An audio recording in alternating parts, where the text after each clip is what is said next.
രസമല്ലോ. പോണ്ടിച്ചേരി ഇത്രയും ബ്യൂട്ടിഫുൾ ആയിട്ടുള്ള സ്ഥലമാണെന്നുള്ളത് എനിക്ക് അറിയാൻ പാടില്ലായിരുന്നു. അസ്സലാമു അലൈക്കും ഗൈസ്. പോണ്ടിച്ചേരിയിലെത്തിയിട്ട് പ്രാവശ്യം ഞാൻ ആദ്യമായിട്ടാണ് കടയിൽ നിന്ന് പുറത്തിറങ്ങിയിട്ടൊന്നും ഒരു സമാധാനത്തിന് വേണ്ടി ഞാൻ പുറത്തിറങ്ങുന്ന ആദ്യമായിട്ടാണ്. ഇവിടെ ഞാൻ വന്നെത്തിയപ്പോൾ ഈ സ്ഥലം അടിപൊളി സ്ഥലം ഗൈസ്. ബീച്ച് സൈഡാണിത്. പക്ഷെ ബീച്ചിൻ്റെ ഇവിടെയുള്ള ഈ ഒരു ഏരിയ നോക്കിയേ, ഇതൊന്നും നമ്മുടെ നാട്ടിൽ ഇങ്ങനത്തെ ഇല്ലല്ലോ എന്ന് ആലോചിക്കുമ്പോഴാണ്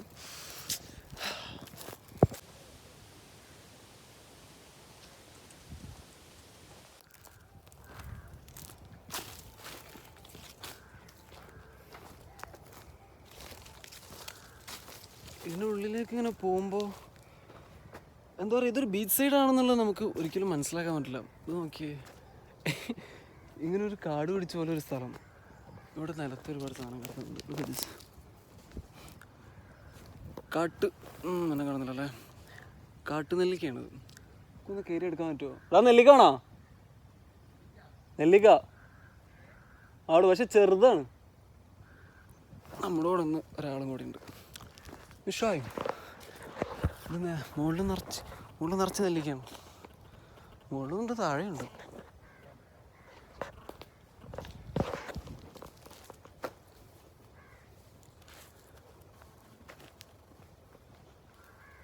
എനിക്ക് എത്തുമോ?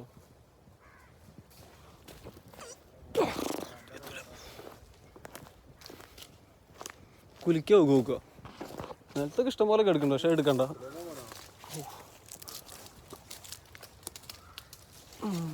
അത് വർഷടിച്ചോണ്ടല്ലേ ഇപ്പൊ കൊണ്ടുവന്നു.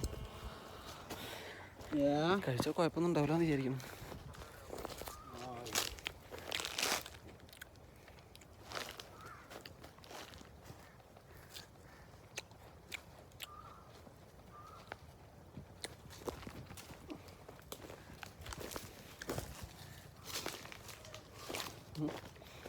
കയറി അർത്താലോ ഒക്കെ ഇഷ്ടം പോലെ നോക്കണോ? എത്ര പോലെ നെല്ലിക്ക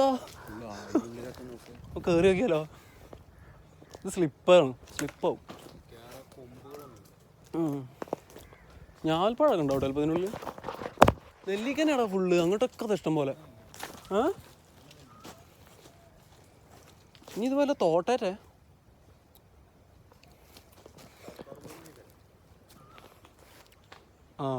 അതായിക്കോട്ടെ. എന്ത് ഇങ്ങനത്തെ വരണ്ട പ്രദേശങ്ങളിൽ ആനുണ്ടാവും. ഉണ്ടോ? നായിക്കൊരു കൊള്ളാലോ സ്ഥലം. ഞാൻ ഒന്ന് റെസ്റ്റ് ഒന്ന് ഇവിടെ എടുത്താലോ? വൈകുന്നേരം നീച്ച് കടയിൽ പോയാൽ മതി. ഇതൊക്കെ ആ വഴി സ്ഥലങ്ങൾ നോക്കല്ലേ.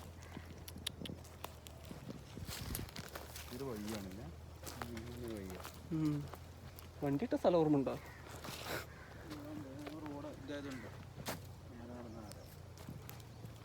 അതെന്താ ഒരു കുഴി?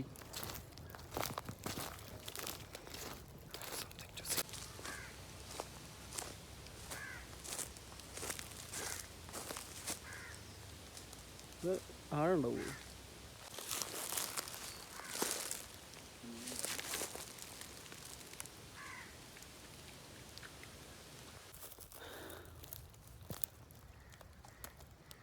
മീനുണ്ടെങ്കിൽ കൈയിട്ട വരും. വളർത്തി മീനൊക്കെ ആണെങ്കിൽ ഇതിങ്ങനെ ഇടണതാണ് ഈ സാധനം. ഇവിടെ നാച്ചുറലി ഉള്ള സാധനമാണ്.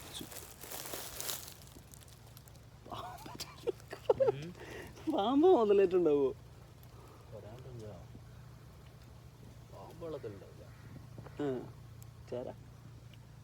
പാമ്പ് ഐറ്റംസ് ഒന്നും ഉണ്ടാവില്ല.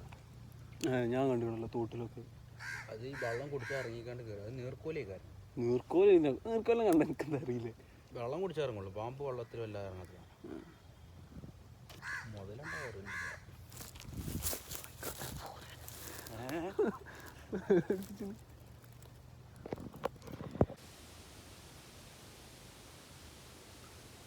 ഇതൊരു ബീച്ച് സൈഡാണെന്നും എനിക്ക് വിശ്വസിക്കാൻ ബുദ്ധിമുട്ടുണ്ട്.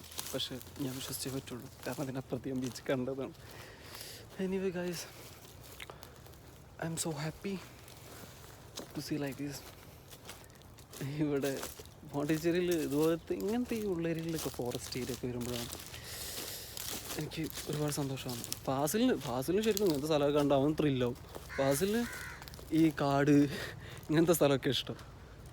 അവൻ പണ്ട് ഫോറസ്റ്റ് ഓഫീസർ ആവാൻ വേണ്ടി ആഗ്രഹിച്ച ആളേന്. നിർഭാഗ്യവശാൽ അവനൊരു ബിസിനസ്മാനായി മാറി. So good. ഇവിടെ വേറെ എന്തൊക്കെ ഉണ്ടല്ലോ, ഞാവൽപ്പഴമാണത്. ഞാവലൊന്നുമില്ല.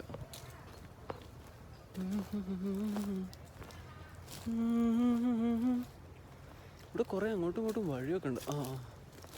ഗൈസ്, ഒടിഞ്ഞ വീണ കൊമ്പിൽ നെല്ലിക്ക. അവിടെ എന്തോരം നെല്ലിക്ക അറിയോ? നല്ല കയ്പുള്ള നെല്ലിക്ക.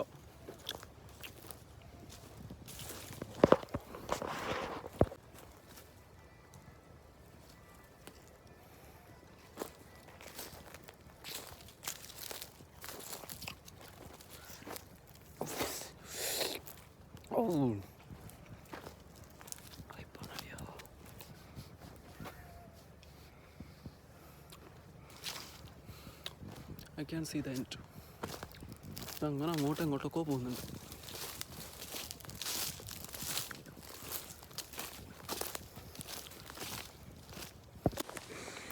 ഇത്ര പേരെ നെറ്റിക്ക് വരുന്നത് ഇത് നമ്മളെ ബ്രോ. നീറ്റ് ആൻഡ് ക്ലീനാണ് ഈ സ്ഥലം. ഇവിടുത്തെ ബീച്ചാണ് അതിന് അടിപൊളി. എന്തായാലും കൊള്ളാം. വന്ന മുതലായി. Show next one. അടുത്തൊരു വ്യൂ ആണ് ചേരാം. ബീച്ചിലേക്കുള്ള റോഡാണ്.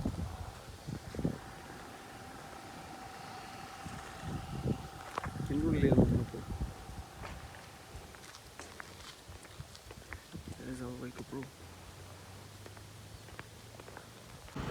കുട്ടികൾ കളിക്കുന്ന പ്ലേ ഗ്രൗണ്ട് ഉണക്കാട്ടുകൾ.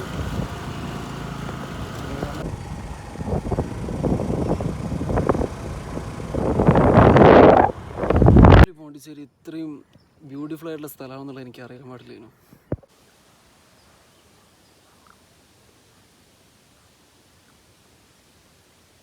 സത്യമായിട്ടും ഇറ്റ്സ് ആക്ച്വലി സർപ്രൈസ് മീ.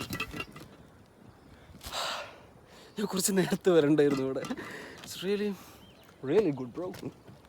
ഞാൻ നിൽക്കുന്ന ഇപ്പോൾ ഒരു തോണിൻ്റെ പുറത്താണ്. ഇത് ആടെങ്ങാനും പോയി കഴിഞ്ഞാൽ എനിക്കിത് തുഴയാൻ പോലും അറിയില്ല.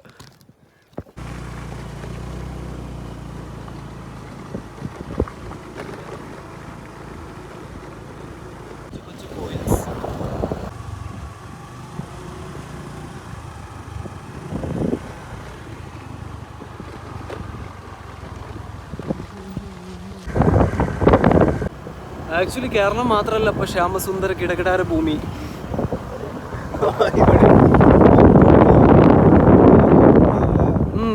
ഇത് സത്യം പറഞ്ഞാൽ തമിഴ്നാട് നല്ല അടിപൊളി സ്ഥലങ്ങളുണ്ടെന്ന് നമ്മൾ കേട്ടറിയുള്ളൂ. കണ്ടറിയണത് ആദ്യം. അത് ഇത്ര ഒരു ചെറിയ പോർഷൻ മാത്രം. അതുപോലെ എന്തോരം സ്ഥലങ്ങളുണ്ടാവും നമ്മൾ കാണാത്തത്.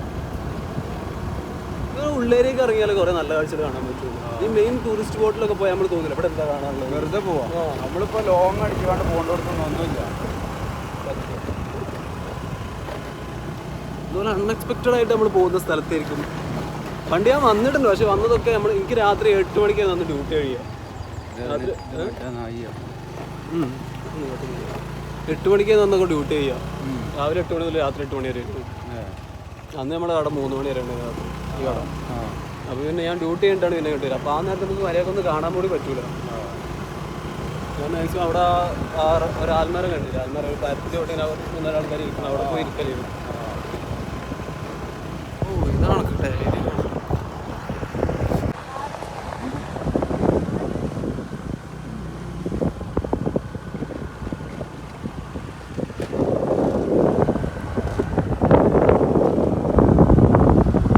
ഇവന്മാർക്ക് വെറുതെ വന്നിരിക്കാണ്ടായി കൊണ്ട് സ്ഥലമാണ്.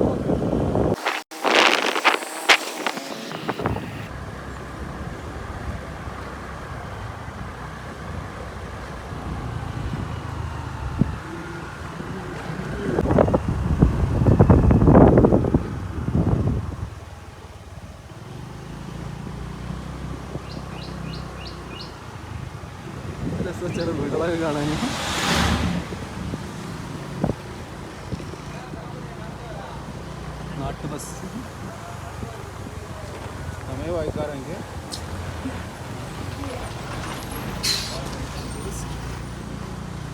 പറയാനറിയുള്ളൂ.